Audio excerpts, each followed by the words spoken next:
që ato bashkjetojnë, ndoshta ajo pjesa e vetëdijshme, ajo racionalje mungante në ato momente, që në fakt më jep me kuptu mua si individ, kur analizoj këtë sjellje, se gati që të gjithë ishin të motivuar në një farë forme për atë sjellje të tillë, për me shku mos me bë kur gjë. Që për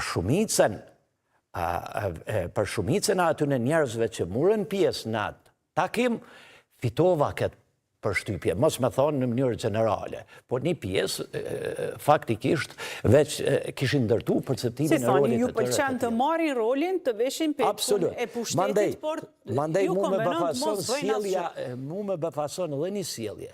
Si mundet dikush të sillet si deputet kur nuk është betu për deputet?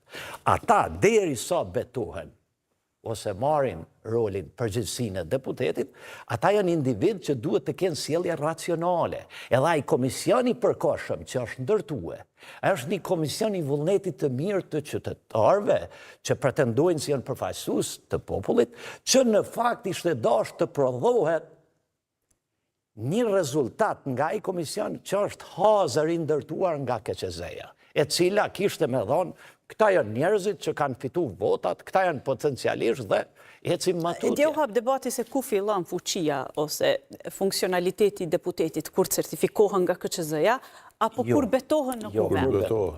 Po. Sepse. Por, ata që po betu votuan, ngritën dorën, dhe nuk mund votash pa qenë deputet. Jo në cilësinë e deputetit ato. Po si është, mundëm në sallën plenare të kuvendit votosh pa qenë potencialisht deputet.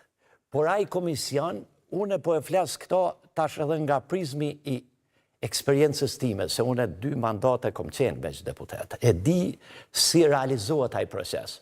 Mendësia e ndërtuar se ata janë deputet është mendësi e sjelljes së tyre potencialisht e mundshme, ndërsa ana formale, që faktikisht është e rregulluar me normë, me ligj, fillon në momentin e betimit, sepse të bëjmë një situatë, të karikojmë një situatë krejt të thjeshtë, hipotetike.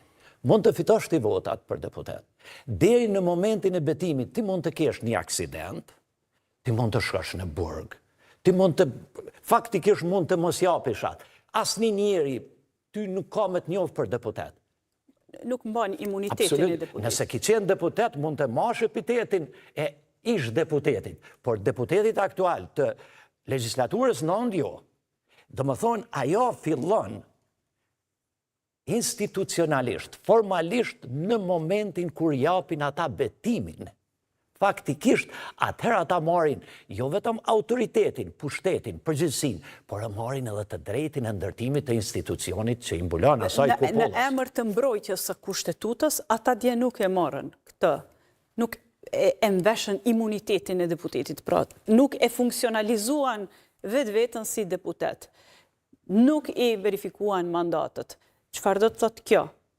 Po kjo tregon për perceptimin e rolit të tyre, atë po thirrna çka e deklaroi sot presidentja. Që unë nuk jam jurist, kur tha, norma apo ana ligjore, ana regulative, ty të jap fuqi për jetësim të institucionit, nuk duhet të shfrytëzohet norma për mos funksionim ose për bllokim, si e thanë. Andaj, nëse kishin me ndërtuar një percepcion të tillë, individet që e llogarisin veten përfaqësues të qytetarëve, se kanë marrë vot, ata a priori duhet të ndërtojnë qasjen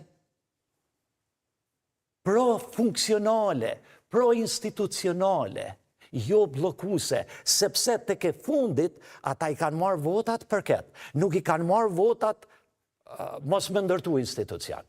Se tek e fundit, kur nuk e ndërtojnë institucionin, ata e mohojnë edhe vetveten, e lërë më institucion. Sot me shaka me kolegë kemi shkruar një pyetje, a u ecën rroga atyre apo jo? Kjo ishte çështja që e ngritu me humor. Një farforme për të kuptuar se pse nuk u bëhet vonë, ndoshta le të themi kushimisht, sepse mund të kenë arsyet në çka po pretendojnë, do t'i zbërthejnë. Unë ende jam i mendimit se perceptimi i tillë ka qenë i rolit të tyre që kanë shkue mos me qenë funksional, shumica e tyre.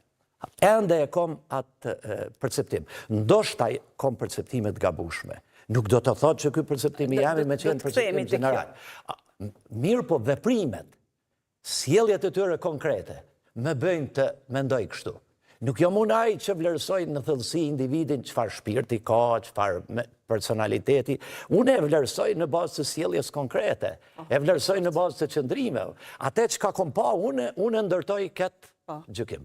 Nëse është e mundur deklaratën e presidentes që ta diskutojmë më pas, Agim, si e interpreton ju situatën që kemi parë dje në kuvend, e që me gjasë edhe nesër mund përsëritet e njëjta, nuk jemi sigur se do të ketë ndryshim qëndrimesh.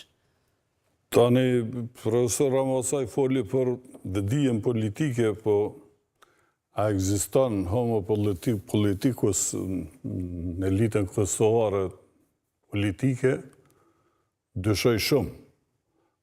Kurse nëse i referohemi burimeve homo sapiens, atëre është ajo që tha profesorin fillim, që njeri është gjys njeri vedishëm, gjys shtas, madje në ndërdijen e tij është shumë fesh ma shumë shtas se sa njeri, që udhiqet nga instinktet, nga një ego e lindun, sepse ego nuk fitohet, po lindet nga libido, dhe të mos futemi tash në psikoanalizë.